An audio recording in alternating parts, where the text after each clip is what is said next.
Welcome to another episode of Appalachian Gaming Professors. My name's Justin.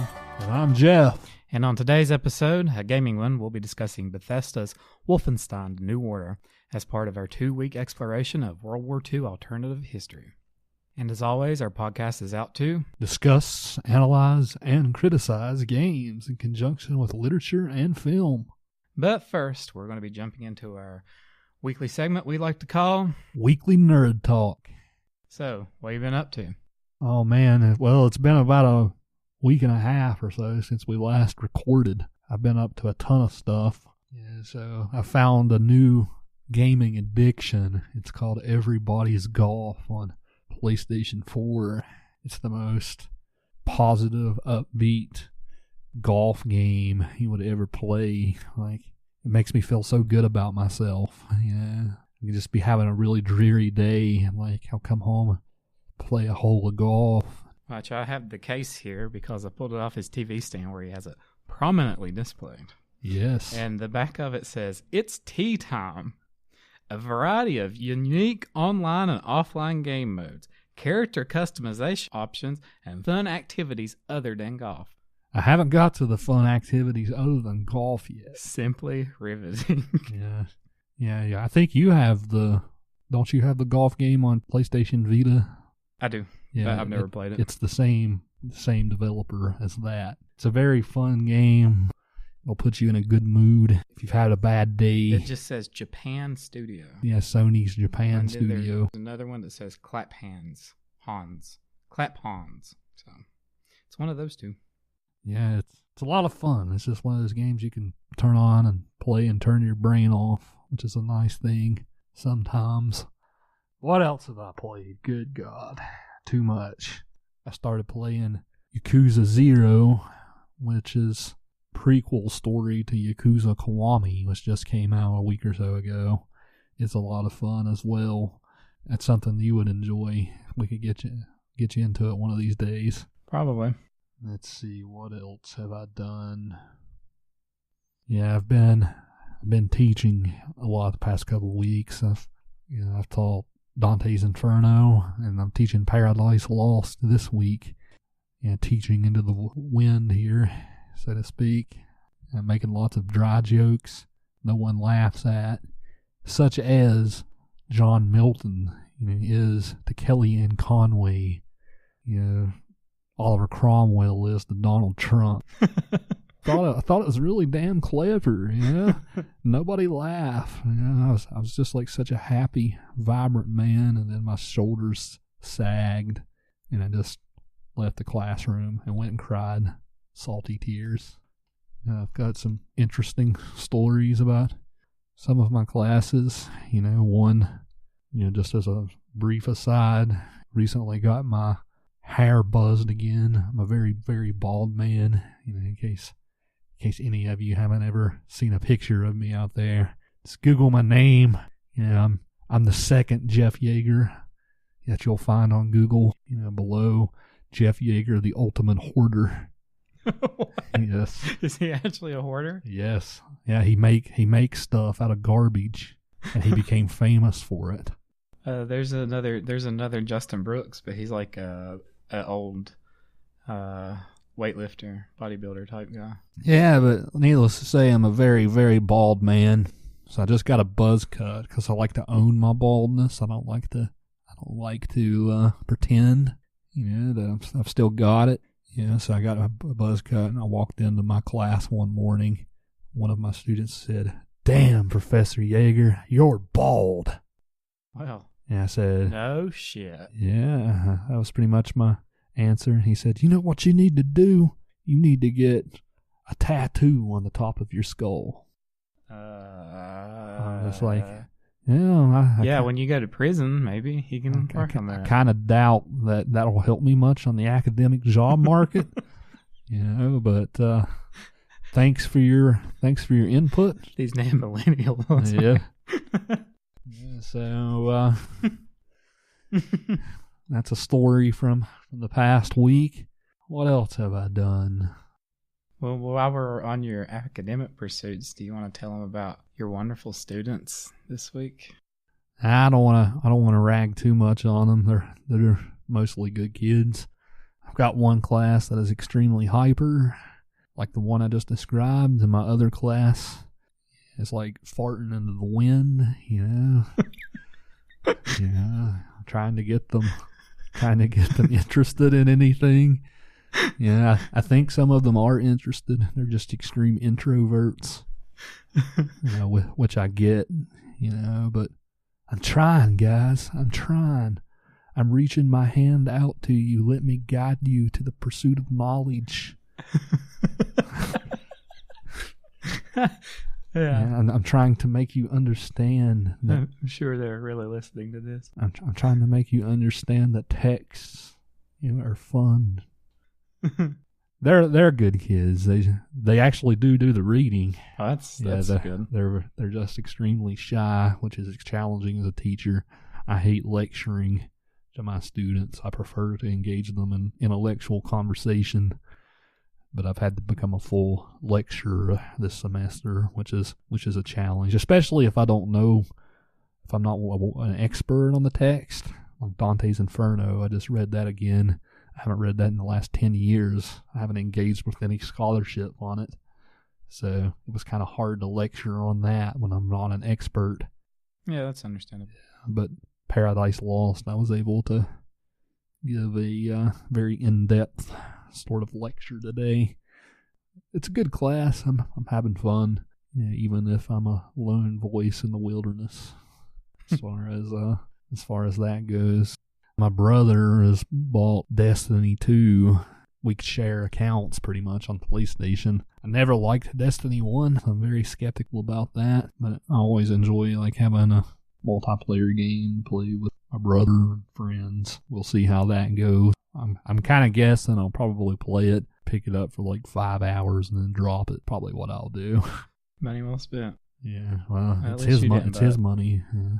Oh, I've watched a number of things. You know, upon your recommendation as well as my brother's, I watched the first couple of episodes of My Hero Academia. Yeah, what'd you think about that so far? Yeah, it's a lot of fun. Yeah, it's a really upbeat show. Yeah, I really like what's the hero's name with the smile, the goofy smile. You know what I'm talking about? All Might. All Might, yeah. He was fun. I like how he looks like Beavis whenever he shrinks. He has also a very good voice actor. He was an interesting character. I liked the gas monster that took over that kid's body. That was interesting. Yeah, he's kind of just a one shot. The kid, I'm hoping that the kid gets some more character development, because the first couple of episodes he was a little hard. Deku? Yeah. Yeah, he starts to come around. Yeah, that's so I've heard. Yeah, I also watched a documentary on Netflix called The Resurrection of Jake the Snake Roberts. I'm a big wrestling fan. Oh, I was going to say, I don't even know who Jake the Snake Roberts is. Well, let me tell you a little bit about it. So I'm a big wrestling fan. Always have been. You know, I know it's fake out there. I almost have a PhD, assholes. I'm a humongous wrestling fan. I find it ironic that the same people who call that out just like absolutely go batshit about like The Walking Dead and stuff. Yeah, that's usually the case. We all like our own low forms of entertainment. You guys like The Walking Dead?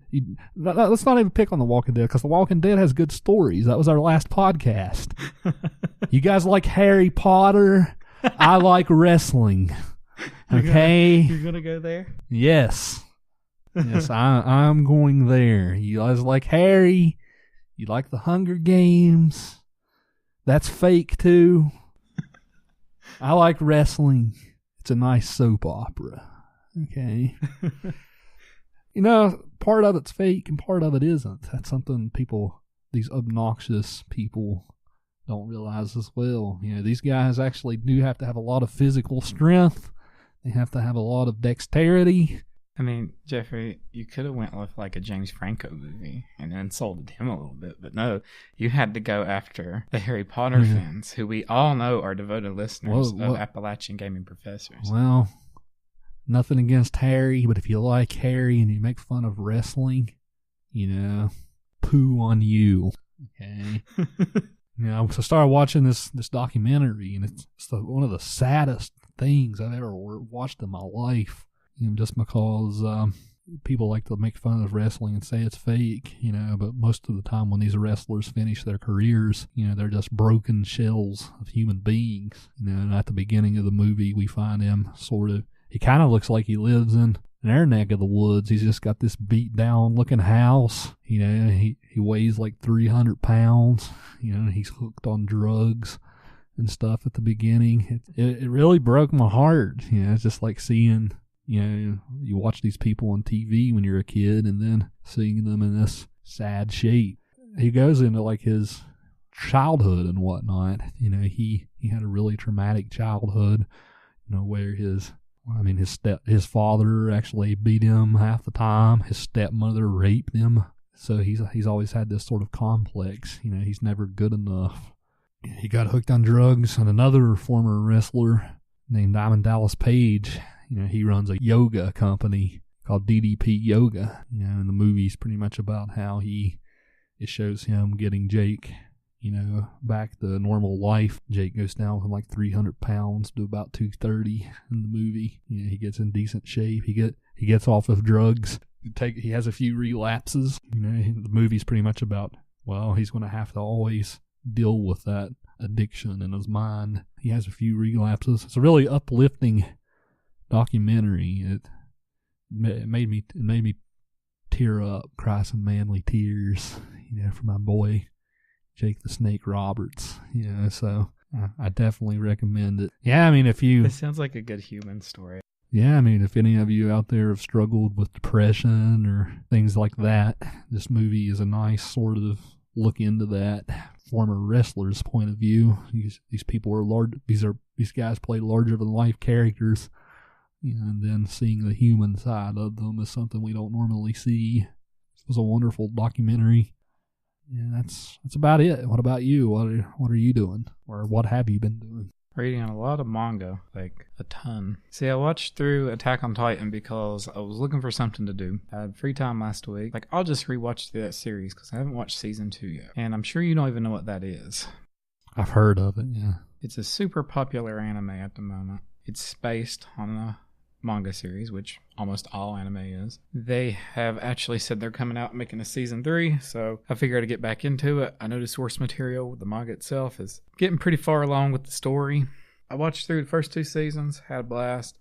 They really do some major plot twists. We could actually go into very detail of what everything means in that show and actually analyze it, but that's neither here nor now. So I read the manga either online or physical volume because I went to the bookstore and spent way too much money.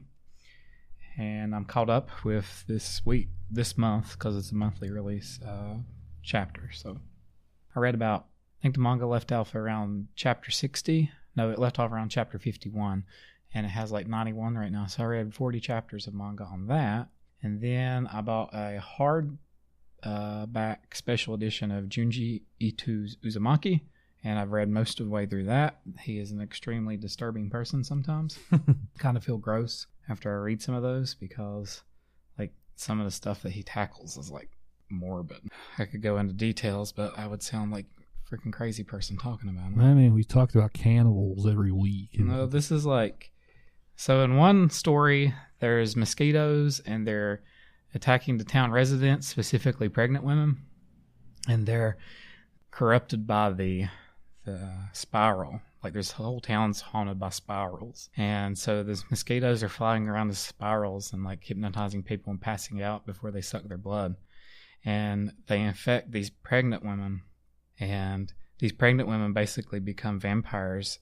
And while they're in the hospital, because in Japan they have pretty decent privatized healthcare, even though most of it's funded through the government, they are in the hospital and they have snuck in drills and stuff. And like a mosquito, they're preying on the other patients, and it's this big cover up. So they'll go to their rooms at night and drill holes into them. And Junji Ito illustrates all this in graphic detail. And they're feasting upon the blood of the other patients, and they're basically trying to feed their unborn babies, and you would think, they're going to be mosquito babies. No, they're regular babies, except for the placenta and the baby is corrupted, and they sprout multiple ones, and then the doctor's trying to remove them, and they just keep growing like mushrooms. Everywhere they're placed, they just keep growing, and they've been feeding them to the other patients because they're so nutritious and a good source of growth, because, you know, the placenta is basically where all mammals originate from. Is this a comment on stem cell therapy? And, you know, so like they're feeding the placenta to all these other patients, and the reason is unknown to the doctor who's feeding it to them, is because the babies are desiring to go back into the womb, and it's preparing the patients to feed them optimal nutrition. Don't we all? And so the moms become mutated after they go back into the womb, and they mutate. What's a proboscis? You know, the things mosquitoes have that they suck blood with, and they prey upon the other patients that have been eating the placenta. And all of this is illustrated in extreme detail. So that's one chapter. Then there's like another chapter where people slowly turn into slugs and they start mating, but some pretty weird shit. That's probably a pretty accurate representation of human sexuality. No, not at all. So I read through most of Uzumaki. I really like Junji Ito. I become his fan a few years ago. He has a very pronounced style of illustration. It's not really about the plot with his stuff. It's about the fact that the stuff that he comes up with and that he can illustrate in such graphic and well detail it's really amazing. And he tackles like these really dark themes that are prevalent throughout Japanese society. And then, you know, like, he's not all gloom and doom. He wrote a book about his cats, but he put his kind of style onto it. So it's a pretty fun read. It's just a book about his cats. Cats are cool. Yeah. So, like, he'll have, like, these parodies of himself throughout. Like, he's petting a cat, and the cat's, like, attacking his arm, so he does it in his style, and it's, like, overly dramatic and gory. Yeah, he showed me a picture of a person being overbearing with a cat, like I am with mine. Yeah, that was him. He drew himself, and like he's holding the cat, and he's got it like halfway in his mouth when he's kissing it and stuff. And it's like overly dramatic expressions and stuff. He's a good manga author. Check him out. Really dark stuff if you're in that. A lot of shock value, but I mean, it is an interesting perspective on stuff. But you will feel gross if you read so many chapters in one sitting. And then I started reading The Man in the High Castle, which it's so far turning out to be a pretty solid read. I'm actually really liking it. I like Philip K. Dick's writing style so far. I would say he's fairly accessible, but he's not like super accessible. But I think most people would be able to understand what he's saying with stuff. He uses a lot of descriptors like McCarthy does, but it's not over the top. He also has a lot of plot and narrative going on. But what really struck me so far in his reading is like he takes approach because it's about alternative history. He's taken an approach that, you know, is possible. Like none of this stuff was so far that he's presented isn't like out of the realm of impossibility. I mean, it could have happened this way. And I thought he did a pretty good job with the characters so far. So we'll discuss that more next week. Yeah, when I went to the bookstore to buy a copy of that, I really overindulged. I spent like $140 at the bookstore. Bought a bunch of manga. I bought some novels. I bought David Sedaris' new book, which I really like David Sedaris.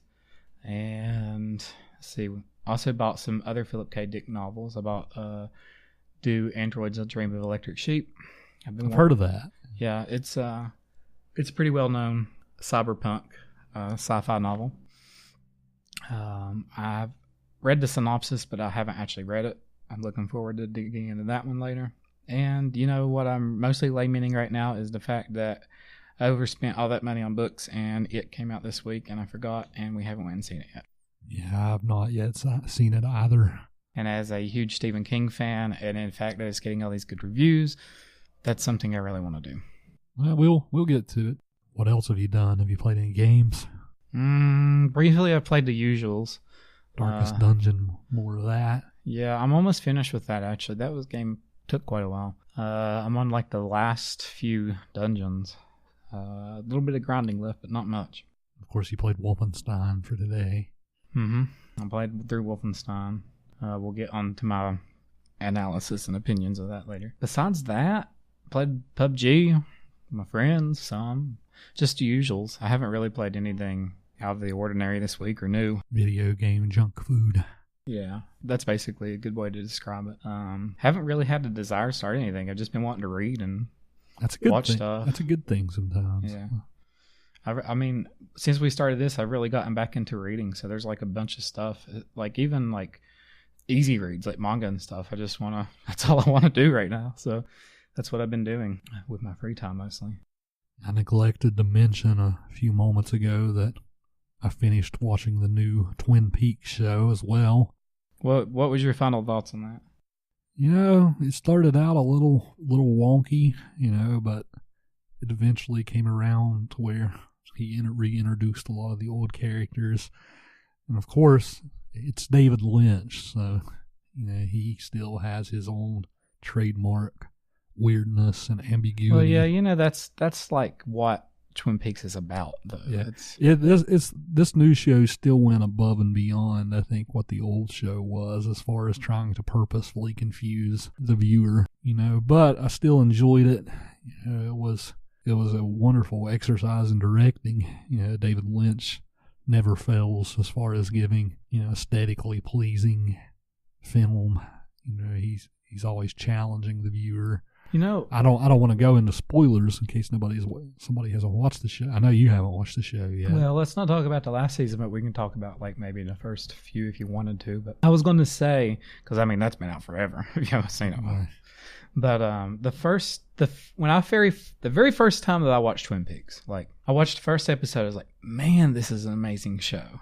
Which I always like grew up on, like Matlock and old Japanese dramas. Like I've watched a ton, and that's kind of what it felt like. Like it was like one of these old, really good 2000 or 90s Japanese dramas or daytime television dramas. Like, Right. This is going to be so good. I mean, they got such a good cast coming here. And then you get like midway through the season, it's like, what is happening? Yeah, I think a lot of that's the difference between the two creators. You know, Mark Frost is one of the main writers, and I think his touch to the show is more of that old, you know, 90s, like, weird town.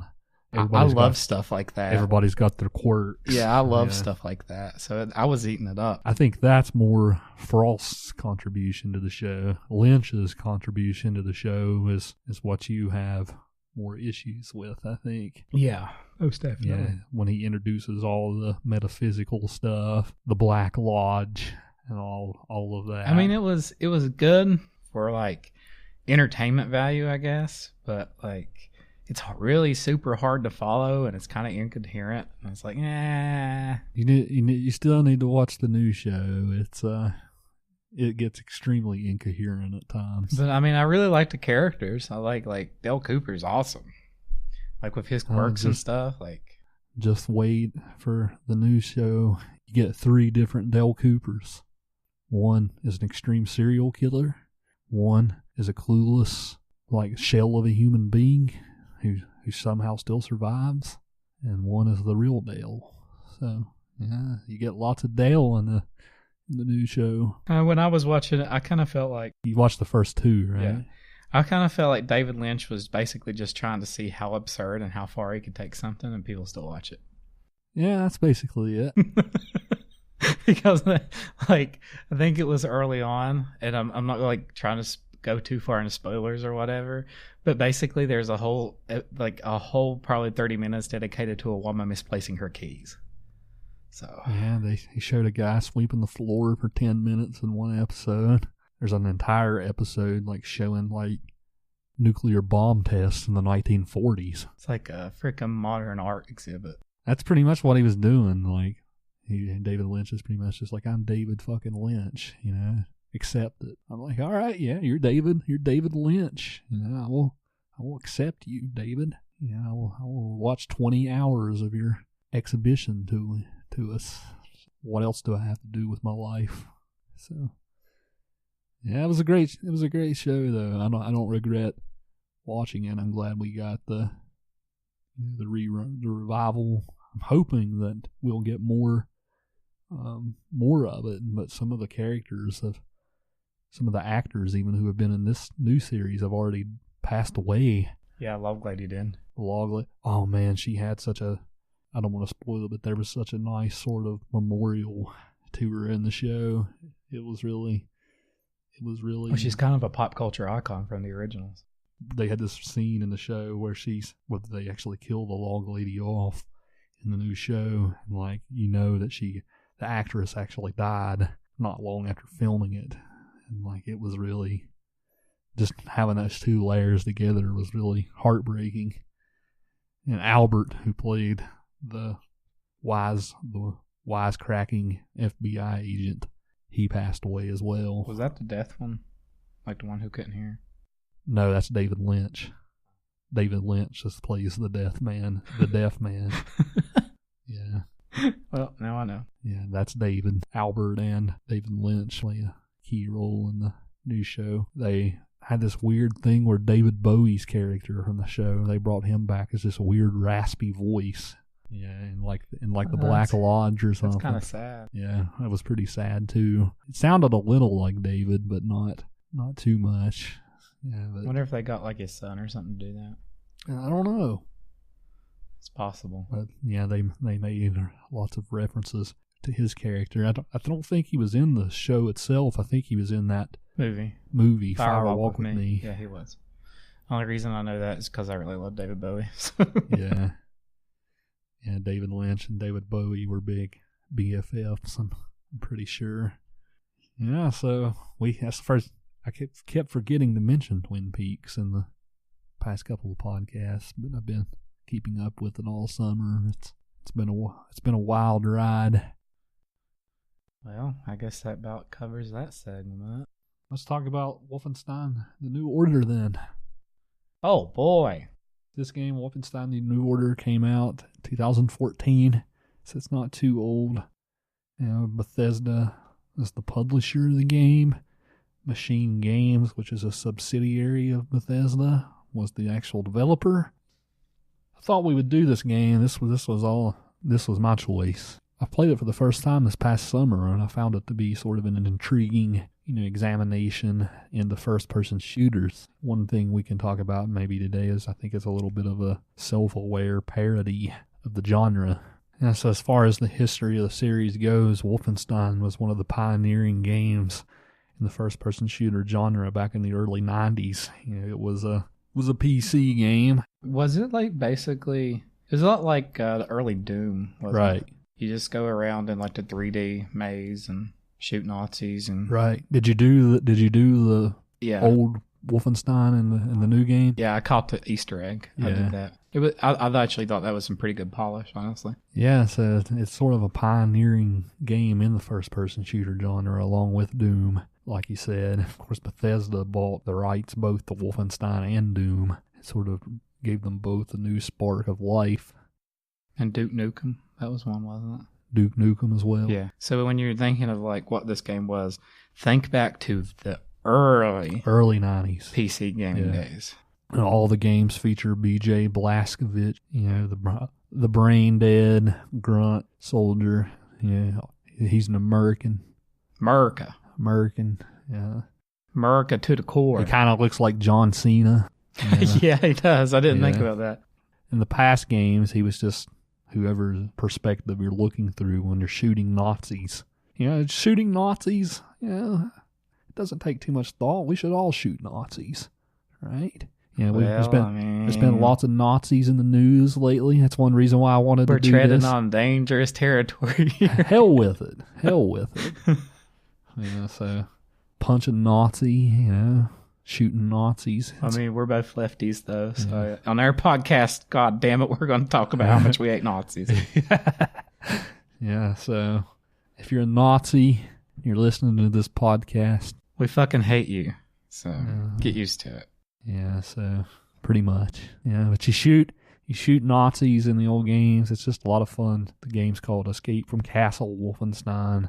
The castle is where there's doing a lot of like Nazi tests. There's zombies in the game where the Nazis create zombies. Yeah, so that's the series. Bethesda and Machine Games gave it a revival. The the difference between those games and this one is I think this one adds a lot of layers of complexity and ambiguity. Like they definitely flesh out the characters a little bit. Whether or not the characters are still, a little simple, as a question. But compared to the previous games, this game is some Bill Shakespeare stuff compared to I can see that compared to the old ones. So we'll get more into why I find the game intriguing and interesting in a moment. But you tell us a little bit about Machine Games themselves. Okay. This is information from Wikipedia because they're such a small company that not much of a history here. They're Swedish, okay? They were basically a team as members of Starbreeze Studios. They worked on The Chronicles of Riddick, Escape from Butcher Bay, and The Darkness. Let me mention that Chronicles of Riddick, Escape from Butcher Bay. I'm not a fan of the movies, but I've always heard that's one of the best licensed games ever made. I've never heard anything negative, but I don't know much about it. Yeah, it came out for the original Xbox and PC, and it was supposedly a very good game. Then Bethesda came along, then they became Machine Games. Then they did Wolfenstein, The New Order, its prequel, The Old Blood, using the ID Tech 5 engine, and now they're working on Wolfenstein 2, The New Colossus. That's basically all they've done except for Quake Dimension of the Past. Like I said, Bethesda bought Wolfenstein and Doom. Have you played the new Doom yet? No, I haven't on Steam, but it's one of those games that... It's like 75 gigabytes. It'd probably burn your data pretty quick. I got a better plan now, so it wouldn't be too bad. But, no, I mean, it's like one of those games, we hoard them when they're on sale and don't get around to playing them.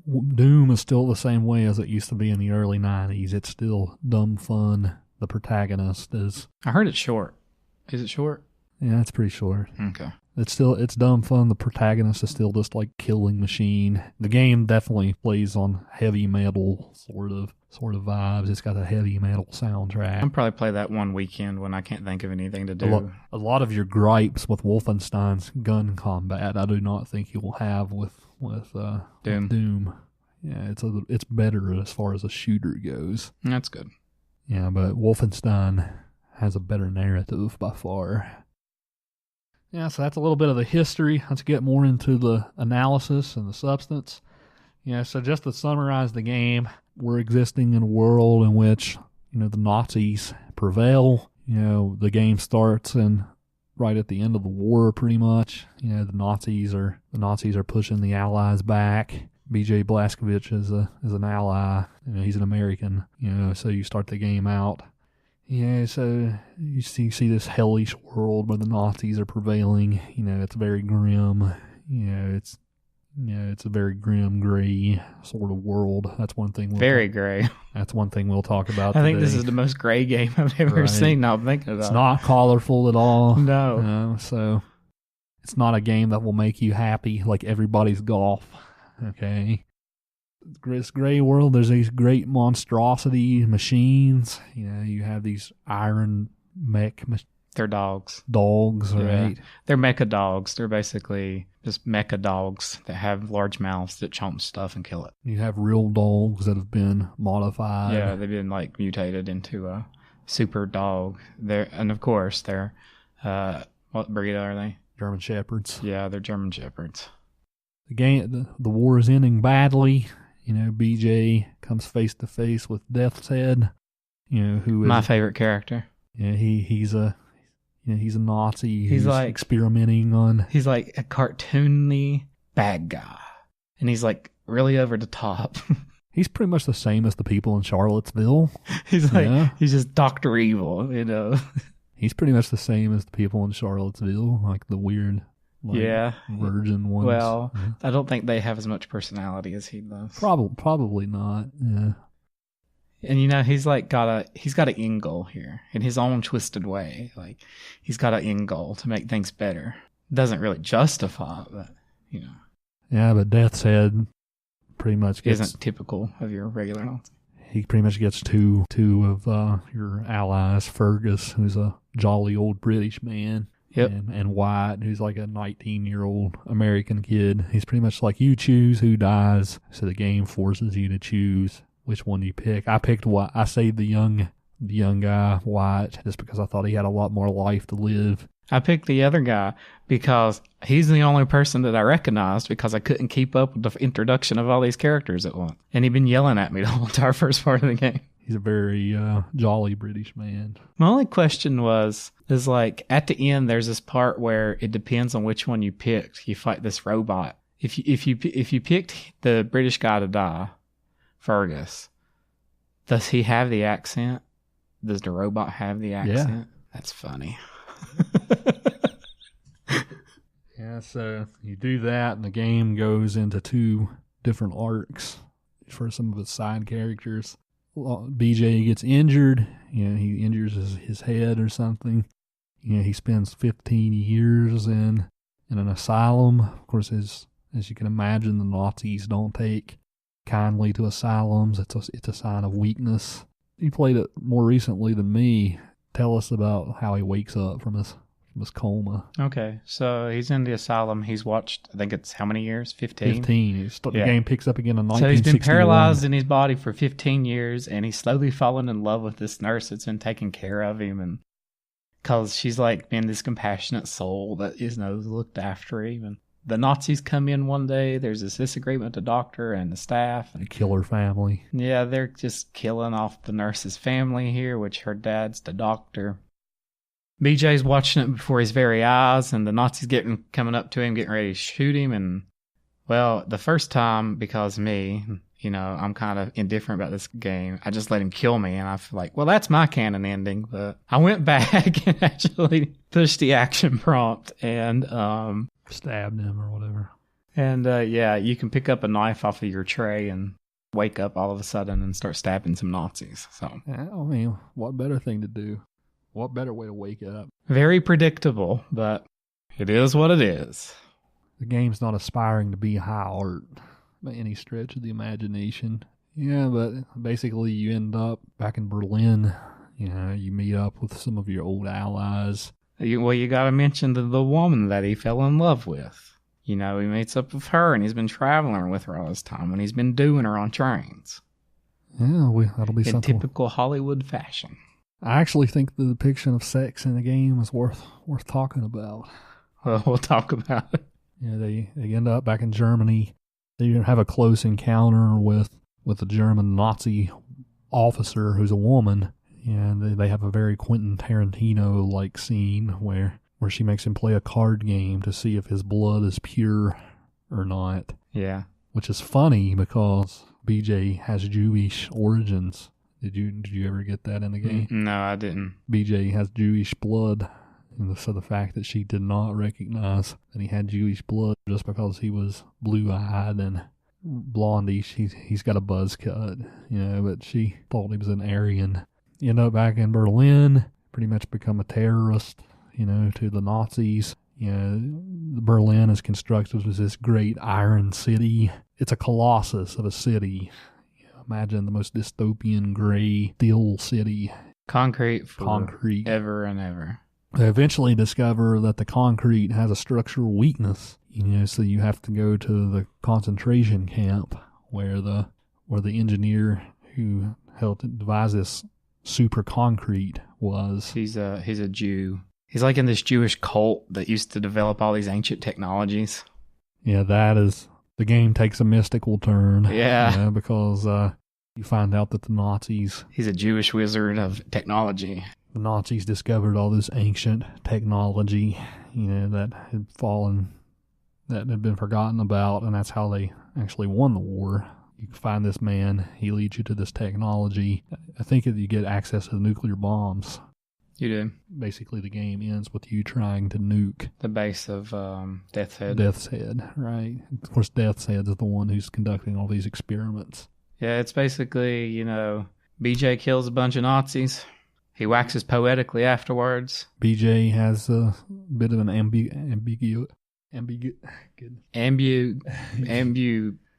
Yeah, the ending is very ambiguous. I'm a very tired man. But the ending is... stuttering like I can't say it either. Whatever. Yeah. You know what we mean. The ending is very ambiguous about whether or not BJ survives, but as far as we know from the sequel, which is getting ready to come out, he survives, but he's very paralyzed. Like I've seen sequences from the opening level. The one game opens back up with BJ in a wheelchair, and you control BJ in the wheelchair, and you're like rolling around in a wheelchair killing Nazis. The woman from the Quentin Tarantino scene comes back and is like, "Is this your hero? This crippled man, BJ Blazkowich, who can't even piss in a toilet?" So it looks like the next game is going to do some interesting things with disability as far as BJ not being able to I do walk. find that pretty interesting. I think BJ's going to get the suit that the old woman had in this game. They kind of implied that because they're in that scene. They're getting ready to kill off the woman who had the suit. Yeah. That's probably what's going to happen. He's probably going to stab somebody and then get the suit or something. Yeah, I figured that's what would happen. The clip ends. It's basically his. It's going to be his Gordon Freeman suit. Yeah, Half-Life suit. Yeah, but it looks like it's doing some interesting things in that regard. That's the way the next game's looking, which comes out next month. Yeah, so as far as academic analysis, of the game goes, I've got several points here. One is we talk about ecology every week. I figure it's worth talking about in this game, just because, as we just mentioned, the world is so gray, it's so bleak. Right. It's a concrete jungle of a world. I think Bethesda is doing some interesting things here as far as showing, of course we think about fascism as extreme right-wing ideology, right? Sometimes you get some really stupid people who are like, isn't fascism National Socialism? Socialism, you leftists, you. Fascism is extreme right-wing ideology taken to its furthest. It uses a lot of nationalism to get its way. Right. It seizes the means of production for the state. That was how Germany got out of its rut in the real world. After World War One, was the government sort of seizing the production and whatnot, creating a war economy. I think the game is almost in a way a critique of. I'm not picking on all the conservatives out there. Of course, some of them, not everybody takes it that far. There is a group in our political climate who does take it that far, but there's a few moderate conservatives out there. But I think this game sort of shows the culmination of, an extreme right-wing ideology, its effect on the environment for sure. Yeah, it's almost like rampant progression and then what you're sacrificing to gain it. Right. It's almost a parody of that. Because literally every single square inch of plant life or anything it's gone. Paved over. Did we mention that they have annihilated London and basically paved over it to build other stuff? Right. Yeah, we did not mention that. There is no parks in London. There's no grass. There's no nothing. The game's sort of mise-en-scene. Mise-en-scene, of course, is a film term, describing like the picture of the scene. But the whole game's mise-en-scene is just one great giant concrete jungle. BJ waxes poetically about it at several points. This is a world without hope. Is there a point of living in this world? It's so gray and so bleak. One thing that we could mention is like in the beginning when BJ's having his introductory flashback, like setting the scene of the game, and then you see him later is like when he's sitting in that stereotypical Americana 60s and 70s household with his wife in the yard and his kids playing. It's a very green, outdoorsy scene. Right. In contrast with everything you're presented with throughout the game. I think you could really take something away from that as far as environmental analysis goes. Yeah, it's this green, pastoral like setting. Like he's living out in the countryside. He's having a beer.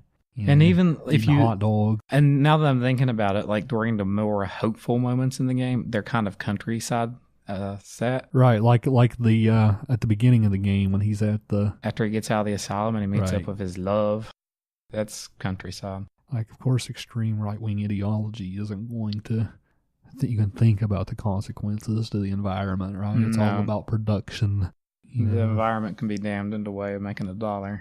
Right. But the ironic part about that is the founders of modern environmentalism are Republicans. Richard Nixon established EPA and Teddy Roosevelt set up the National Park Service in action. That's a whole different conversation in itself about how much the Republican Party has changed since Nixon. Even. It's just ironic because, you know, they see them as these great heroes that they had, but they don't understand what they remotely stood for. Which, I mean, we could go into a whole thing about how ignorance is perpetuated throughout the game itself as well. A lot of people make the joke like, you Democrats, you think Democrats like African Americans? Well, Abraham Lincoln was a Republican and he freed them. Yeah. Yeah, you get people making... It's a totally different party. Yeah, you get people making those kinds of stupid comments. I know what you're saying. Yeah. Yeah, but you're exactly right, though. I mean... It's very ironic. Of course, Nixon would be a far left liberal today. By certain, most standards. Yeah, by most standards. Whether right. Maybe not his extreme racist rhetoric that he had, but... I mean, he was a Quaker, for God's sake. So. Yeah, so this is a podcast, maybe for another time. Yeah, I mean, if you're interested in just seeing a world like this visualized, you know, in a really interesting way, go for it. The game takes a eco-terrorism sort of angle too, because that's how these allied terrorists get back at the Germans by taking out the structural weakness in the concrete. It's an interesting angle, even as far as like how you actually defeat them in the game. Is the fact that the concrete itself, now that we're talking about it, is being attacked by a mold, a biological entity. They're removing the formula part of the concrete that protects it from the mold. And that makes it super solid and rigid. Yeah. Right? So basically, an organism is killing off their infrastructure. Irony 101, folks. Woo-hoo! Yeah, so... Yeah, it's a clever sort of commentary, I think, on paying attention to the consequences of what you do to the environment. I bring this up every week just because it's an issue extremely pertinent to us here in Appalachia, where nobody cares what happens to the environment so long as you can make a buck. Well, they kind of fake care. They think that, you know, like, reseeding after a strip mine is caring. But. Yeah, plant those little baby trees, you know, after you chop down 100-year-old trees. And basically, you know, contaminate all the water around. But like you said, that's another podcast for another time.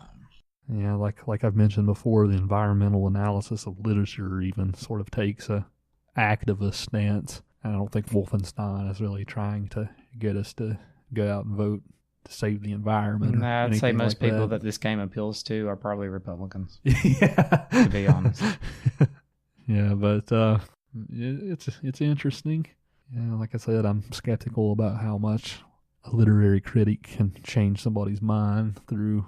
I mean, we've touched upon that, and it's. I mean, nevertheless, as a theme, I always like to explore, just because it makes good discussion. It's very relevant, thought-provoking as well. Yeah, so as far as character development goes, one thing I think this game is doing, you know, is making fun of the FPS genre. Because like I told you before, you know, before it was just a simple killing Nazis, brainless sort of fun.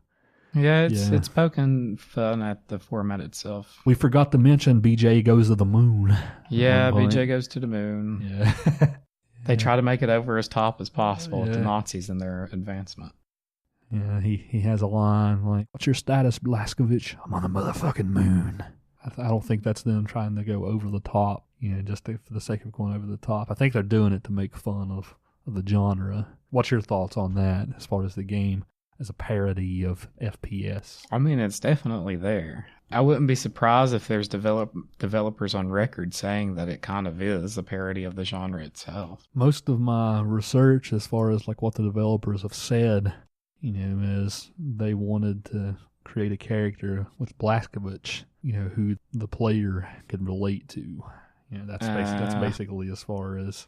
I'm going to say that's not... They didn't really accomplish their goal there, but...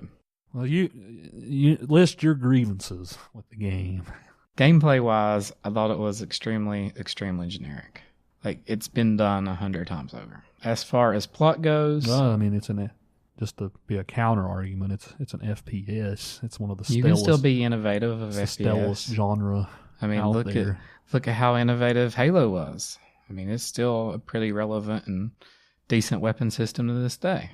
Look at Team Fortress. Look at PlayerUnknown's Battlegrounds. Look at Half-Life 2, for God's sake. I think you wanted more of a slow creeping shooter. I don't think you were a big fan of Wolfenstein's very fast, guns blazing.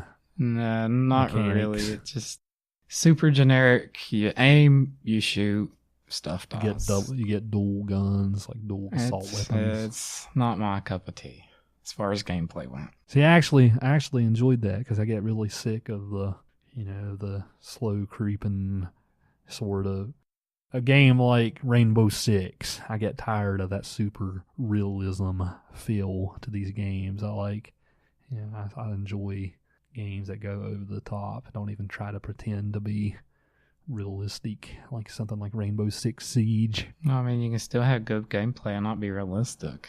I thought the gameplay was fine. Yeah. But as far as other stuff goes, I mean, I thought the character development was okay after the game started getting going. But At first, it starts slow, right? But for the most part, it's like, it's these minor developments. Like, these people don't really go, even though they're in the middle of a war, for God's sakes, they don't go through like these emotional, drastic changes in their character. They're always the same people. They're all superficial. Like, if you were in the middle of war in a typical game, like, look at some movies. Like, look at how much characters develop in, say, like, Saving Private Ryan, okay? Versus the development in this game, they're just like, they're still the same people. Like, Ferguson, he's been captured by Nazis. Let's get out of here, Blazkowich, and kill some shit. It's like the same guy that you left off 15 years ago. There's no change. That kind of bothered me a little bit. There were some interesting characters. I really like Tekla, which you didn't get to meet. It's Jimi Hendrix. If you say White, that's who you. The actual Jimi Hendrix. They call him Jay, but just because they can't. But yeah, get away with he's that. Jimi Hendrix. Right. That's interesting. I didn't get to meet that character. I think my character was based on a parody of Nikola Tesla. Maybe? Right. Very interesting character. Brought up a lot of philosophical points. Very, very deep character development through her relationship with Blazkowich. He teaches her how to shoot. He teaches her not to be so afraid. Teaches her that not everything in life is a calculation. So it was interesting. I don't know. I thought it was an okay game, but not one I would write home about, is how they say. Well, I mean, in my save, I saved White instead of Fergus. There's a really interesting scene with those two late in the game. White's having a lot of doubts about himself. He's like, you saved me instead of Fergus. Fergus was a natural leader. They did the same thing. They did the same thing with Fergus. But he's just upset at you because you didn't save the young aspiring kid over a washed up old man who has no value. It's like, man, come on, you can do better than that.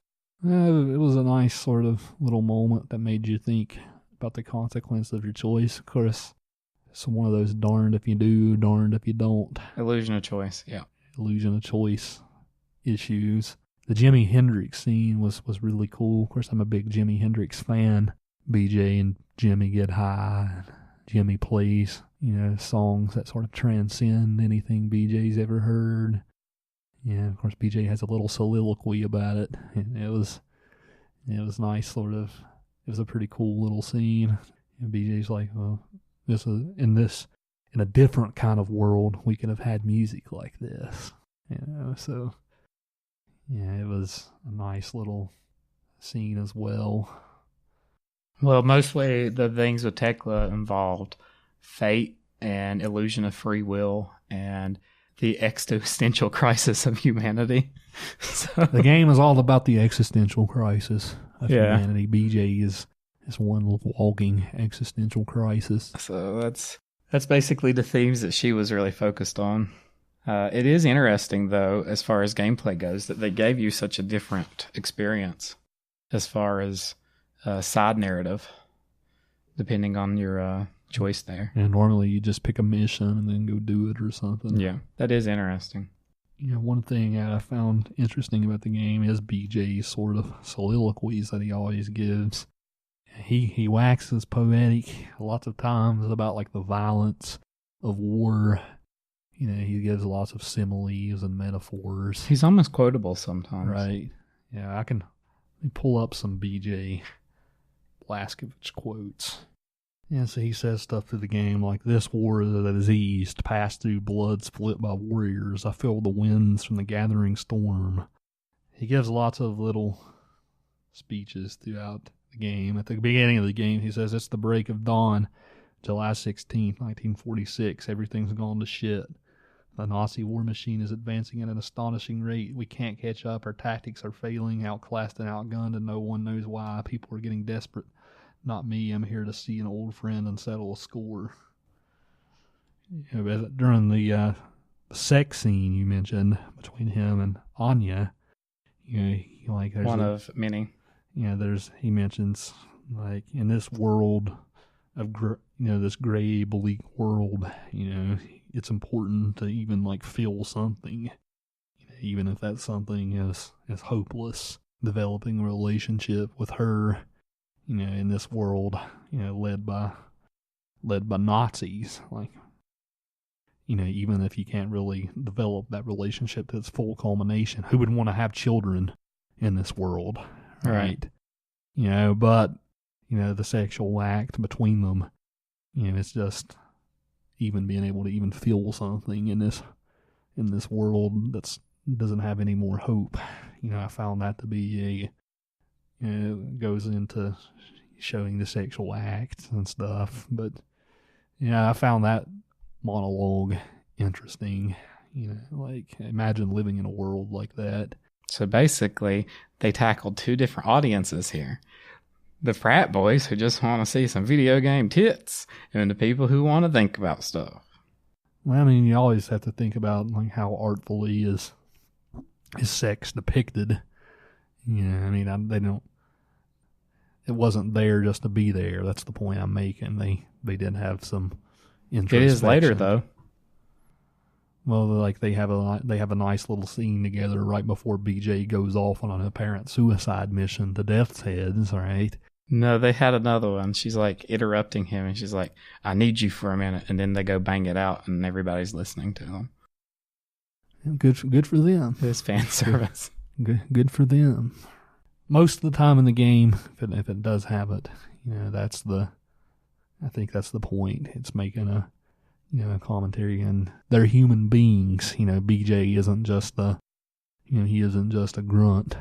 He actually is a human being who needs to feel something, and even if it's temporal, even if it's not lasting.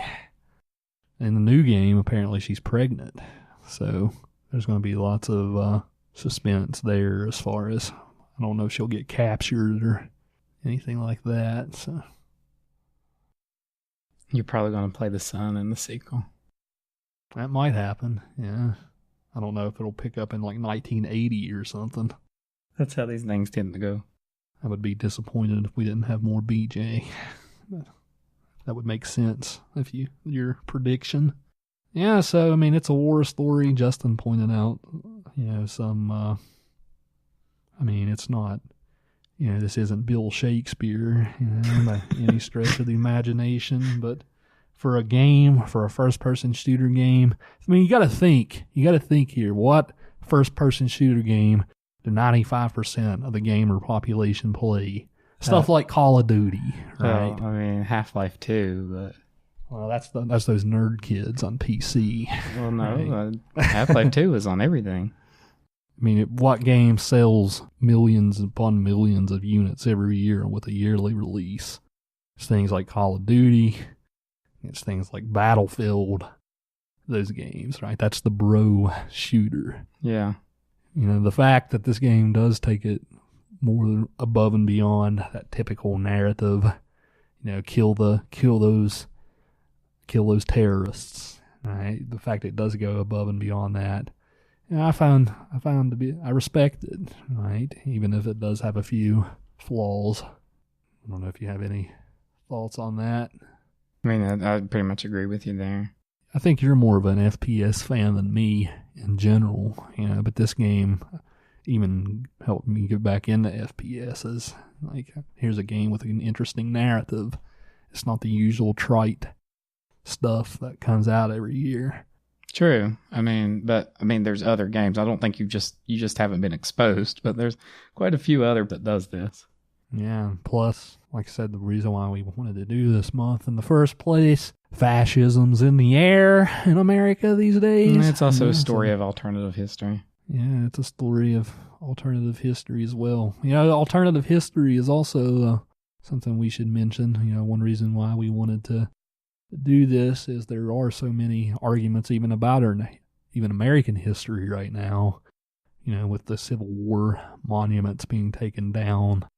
One book I mentioned we might take a look at, it's a book like What If the Confederates Won the War?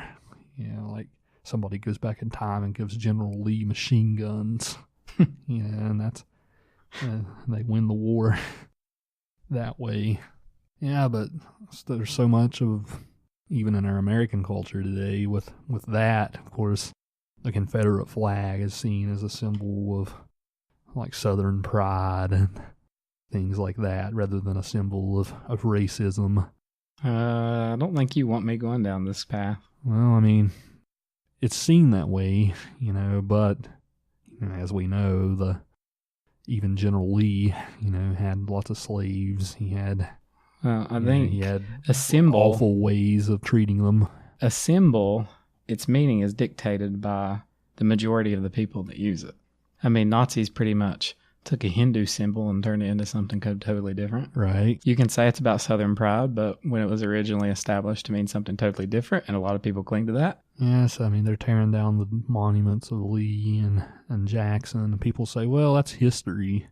Put it in a museum. Quit glorifying it in public space. People got to realize these monuments were constructed after the Civil War. In spite, some of them. Constructed by people who had a very romantic version of the Civil War compared to what it actually was. And some people just wanted to construct them to spite segregation. Right. The Jim Crow era. People don't like to hear about that. I'm more on the take them down side, but there are arguments on both sides. It is a controversial issue right now. A discussion on Wolfenstein, and next week Philip K. Dick would be a way of handling, even thinking through a few of these issues. Of course, the people who are defending this kind of thing, are the cartoon Nazis, in the game, pretty much. So, but it is interesting, as far as alternative history goes, because it's like how much of this is actually would have been possible. Like how much of it is something that's remotely believable. In this title, most of it's not. It's really over the top. Next week, I think that we're going to get into stuff that's more... Is it, though? Like I said, BJ is... They're relying on mystical Jewish technology to win a war. I don't think it's really that believable. As far as, going to the moon and, the Nazis developed... Well, they might have went to the moon and developed space the still world. But I don't think that they're necessarily going to have laser guns and research bases on the moon. But, certain aspects of it, yes. Naturally would have occurred. I do believe the fascists would have definitely pushed for high industrialization with everything else be damned, but I don't think it would have been on the scale of sacrificing the motherland's great beauty and everything else, the fatherland, just the sake of $1. And I also think eugenics would have definitely been more so in play, even than what was portrayed in the game. I think in the game, they went a little light on that. You would have never seen a black man alive in a concentration camp. He would have been the first one to die. Labor be damned. Right. Which, you're writing this for you think that was the game, just trying to appeal to diversity? Yes, and I was getting ready to say that. I think that this game was written to appeal to a modern American audience, and they tried to integrate certain aspects while being a little bit of historical revisionists, even though, it's alternative history. You kind of got to say what a Nazi is and stick to that definition. Yeah, so I can definitely see that criticism of the game. But, like I said, I don't think it's all that believable, but I think certain directions were definitely in the right place. Yeah, next week's more of a grounded political... Yeah, I think Philip K. Dick will do a pretty good job as far as making stuff a little bit more elastic with actual historical fact and context in play. I am interested to see how far he takes Nazis' use of religion, and I think we'll have a pretty long discussion on that because I already know something's coming up with that in regard. But, they didn't really tackle faith in this game or the use of it. Yeah, I mean, you're exactly right. BJ is pretty much he's pretty much a nihilist. Yeah, they kind of used Judaism as like his cartoony portrayal. Like the one guy's a Jew, but it's like this really super stereotypical cartoony portrayal. They don't talk about like the reasoning in this faith or anything. It's not faith grounded. I mean, like I said, I don't really consider this like to be a high art that you could. Nah, I'm not. I mean, I'm trying to make the case that it's better than most stuff, but I'm not trying to say it's. Well, I mean, as far as like a stereotypical bro boy game that I'm sure a lot of people that this appealed to, it is, and I'll agree with you on that fact. Compared to a stereotypical Call of Duty plotline, right? That's the point I'm trying to make. Yeah, it definitely is on a higher playing field. I mean, there's still other stuff out there that I think that uses these genres that has better gameplay and better stories. That said, I mean, it's not a terrible game. It's been done. It's kind of cliche. It's predictable, but it's not a terrible game. You'll enjoy playing it if it's your cup of tea. Yeah, it's a 7 or 8 out of 10. I'd put it more around a 6 or a 7. But while we're on the subject of like the alternative history, they say throughout the game a few times that history is written by the victor, correct? Right. I think we could talk about that a little bit. Basically, the Nazis are glorified throughout the society because they are the power that's in charge. The game does a lot of interesting things as far as like showing different historical events through the Nazis. Yeah, there's like there's like all these little readings and little things that you pick up. That is much like in similar to what we saw in The Last of Us, where there's like these little side narratives and objects that you can inspect and read. The East Coast of the United States in these narratives always gets nuclear bombed or the Nazis. There's usually a Hindenburg event that's different. If you've ever watched the series Fringe, there's a lot of the similar scenarios that's portrayed throughout Fringe, like when the timelines divert. Those are different now. There's like even this little Easter egg that I found to be particularly intriguing, where they're talking about the Beatles. The Beatles have... I don't think I saw that one. Yeah, the Beatles have... they're not called the Beatles. I can't remember what they're called in game, but it's something like stereotypically German. It might have been like a type of bug in German or something. Instead of the yellow submarine, it's like the purple U-boat or something. I can't remember what it was. But that's the sort of example of all these little things that they have throughout the game. And, I think that does add a certain type of environment, and it's decent writing. Right. As far as history being written... Philip K. Dick, on the other hand, he does a lot more world building as far as that. Yeah, definitely. Like...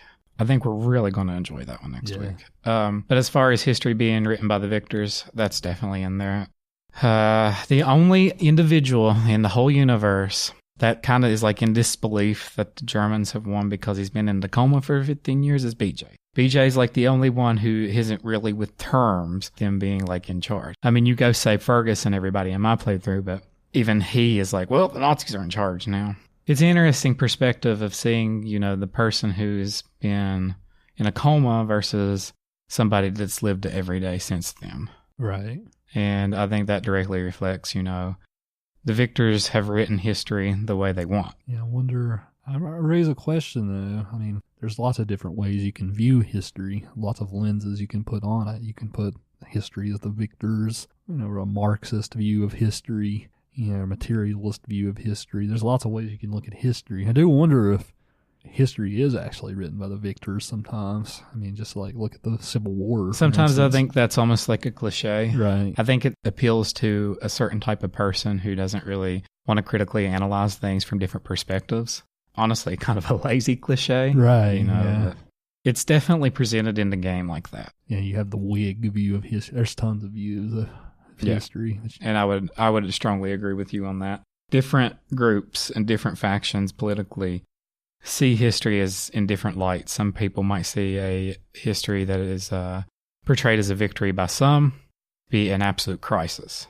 There's a view of history as and even like even in our society, our free-speaking society, there is a debate about what we should teach in schools as fact, and what actually has happened the way it happened and what it hasn't. I mean, we have whole entire wars in our history that are very little covered in our history books. American wars. Yeah, the Philippine insurrection. Yeah, America because colonizing the Philippines. It's not this super patriotic, justified Yeah, Great victory. Exactly right. High school historiography is let's stroke America's big ego. Big ego. Yeah, it's not about teaching the facts and letting students analyze, which our education system is so bad, it's hard to ask of that high school students. One of my professors, whom I adore, talked about the Philippine insurrection even back in my undergraduate days in a history course. It's like, how many of you ever heard of this? Nobody ever. I imagine none.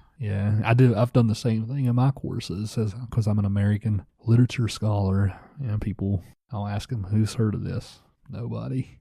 So, in a way, it's written by the victors, but the critical thinker, it's not written for them. Right. I think it's written for the masses. It's not written for the people who actually look at stuff more critically.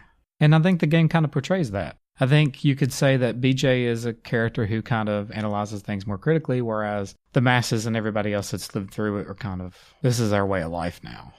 Yeah, at the same time, I can speak a little bit from the other point of view as well. I mean, it's important to frame history in that way, like talking about the Philippine insurrection. Something that I struggle with as a literary scholar is even canon placement.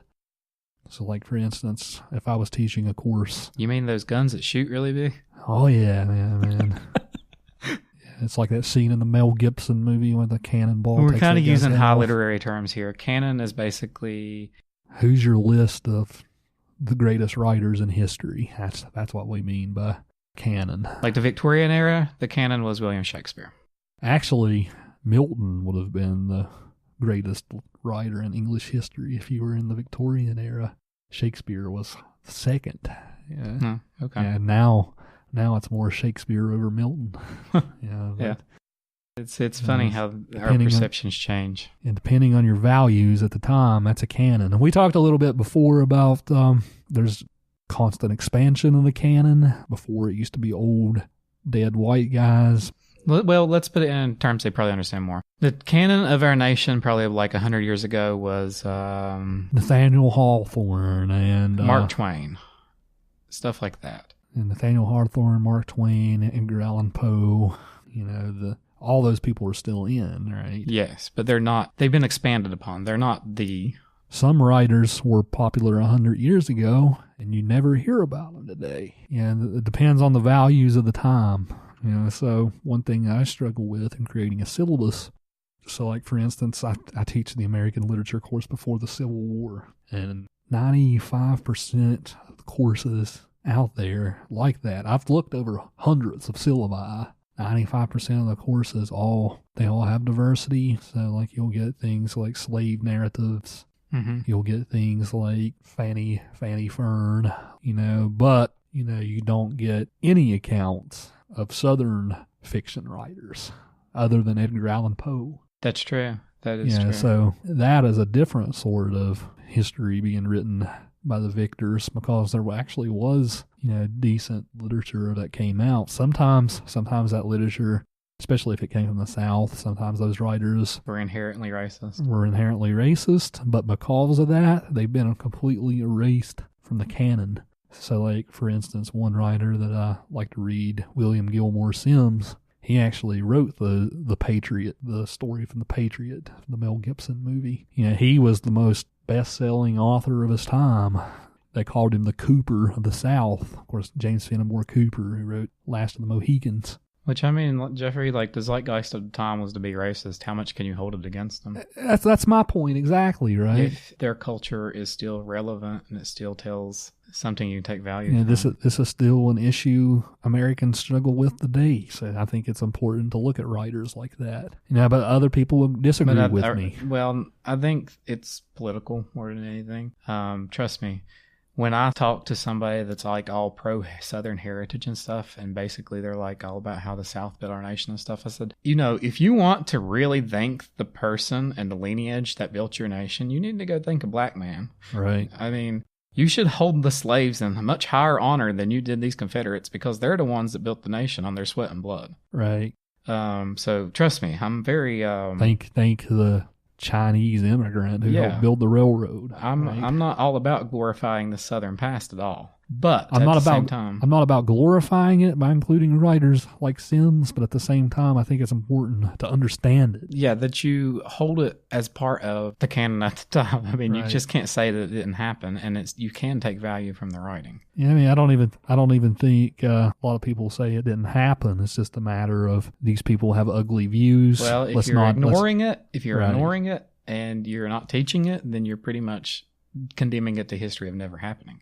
Well, if it is taught, it's taught through the lens of like the slave narrative. What I like to do is pair them side by side. That's a good take, especially for somebody that could think about it. That's a good take. I've only taught that course once. I'll teach it many times in my career, but it's always something that comes up in that course. The same thing for Native Americans. Most of the accounts about Native Americans were written by really racist white people who wanted to exterminate them. Mm-hmm. And that's very prevalent in our popular culture, which we'll be discussing later. Hint, hint. Even like trying to come up with good accounts and parsing out those accounts to see if we can find any history in those accounts.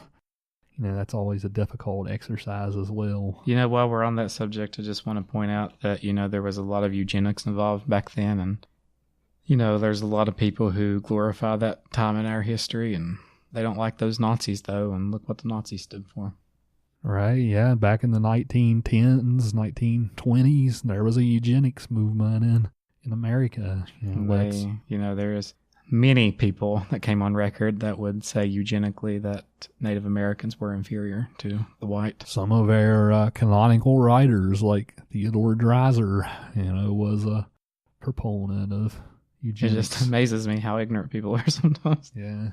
Let's not let certain kinds of people breed, so the Nazis took all of that and ran with it. Right? Yep. You could honestly say the foundations of the whole eugenics movement coming directly from our humble nation.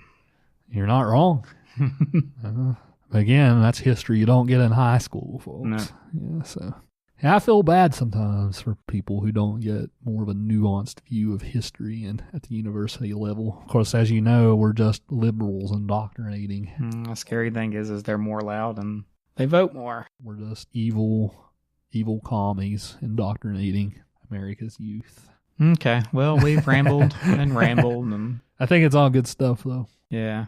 Next week, we'll talk about Philip K. Dick's novel, The Man in the High Castle, which, as we mentioned, Wolfenstein's it's a game. It's a first-person shooter. It's tongue-in-cheek.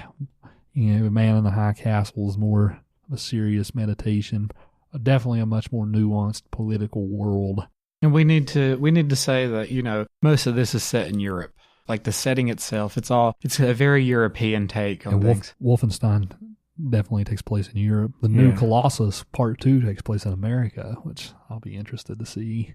You don't really see the perspective from the American front line, so to say. You see it from... Whereas Philip K. Dick's The Man in the High Castle, that's all American. San Francisco. And it's all about the occupation of America afterwards.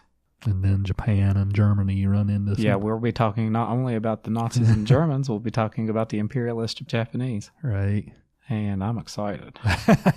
You like it better than the TV show so far? So far, yes. Like I said, I really like Philip K. Dick's writing style a lot. I really think he's going to be one of my new favorite authors. I'll have to lend you a couple more of his books. The TV show it's made for a certain type of audience in mind. Right. My criticism with the TV show, and I'm going to keep this brief, is that it's definitely produced with the typical American in mind. I would not disagree with that. So yeah, and so that will be next week, and then like Justin mentioned at the beginning, we'll cut our History Month short. We might revisit it in the future. We'll be cutting it short. For those that don't know, there is a blog post up that is explaining why we've done it this way. I'm not going to go into it here. You can go read. Life gets in the way sometimes. Yeah. And I mean, we've kind of needed to do this. We learned last month that... Editing. Justin is the one who does all the editing. And sometimes these things take a long time to get right. I mean, we're trying to do a polished product here that has a mission behind it. And I have lots of verbal tics. Jeffrey, Justin has to edit. Jeffrey is terrible for that. But I can only imagine how my students feel. It's just something that takes time no matter who you're working with or what kind of podcast you're producing. Right. It's part of the process. It takes a while. Most people have people on staff. Yeah, and people who actually do this for a living. A lot of people record a month before they actually release an episode. We're switching it over to a week. We were doing 3 days. 3 days is not feasible. For all you people who want to produce a podcast in the future, I recommend that you record a week, throttle a week, and then start releasing with a week of flexibility and time. At least. After that, we're still planning to stick to our schedule for... Next month is right on schedule. Lovecraft. I guess since we haven't officially announced it, which we pretty much told people, next month we'll be focusing on the Cthulhu mythos. So that should be pretty fun. We're doing it because it's October.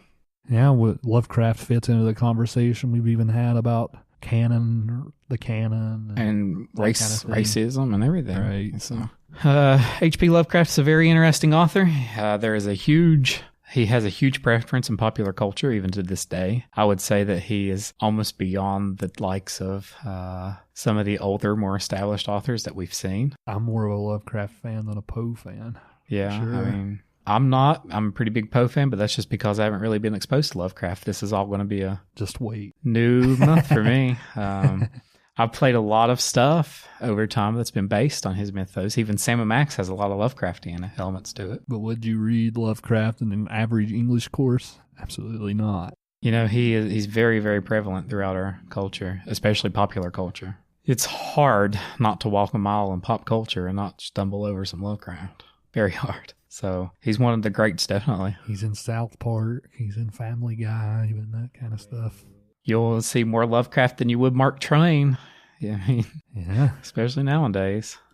Huck Finn probably made quite a few cameos back in the 40s and 50s. But Cthulhu was even a presidential candidate last year. So, I mean, we'll be tackling that next month. And I think that's going to be a fun month.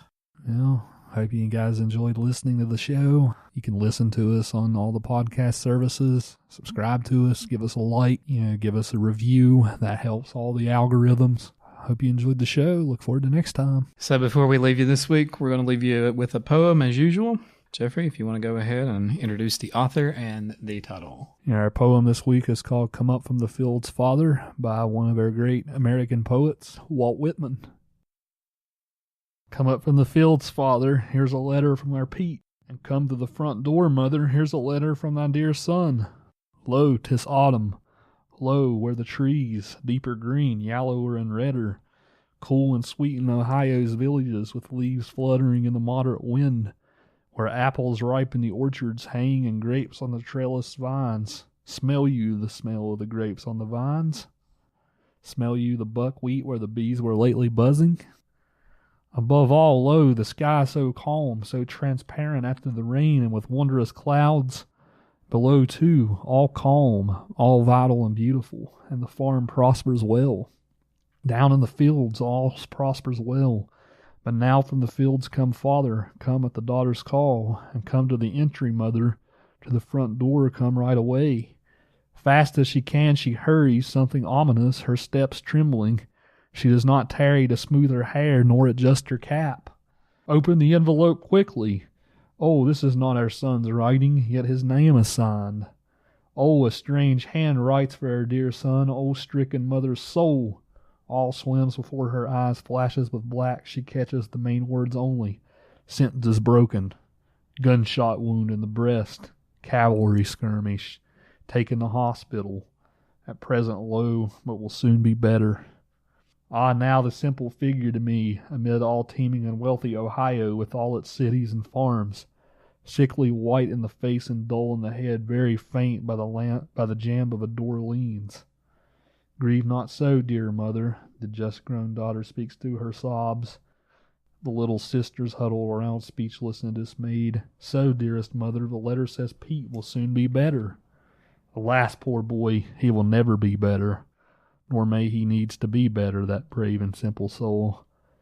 While they stand at home at the door, he is dead already. The only son is dead. But the mother needs to be better. She with thin form presently dressed in black. By day her meals untouched, then at night fitfully sleeping, often waking. In the midnight waking, weeping, longing, with one deep longing. Oh, that she might withdraw unnoticed, silent from life, escape and withdraw, to follow, to seek, to be with her dear dead son. you.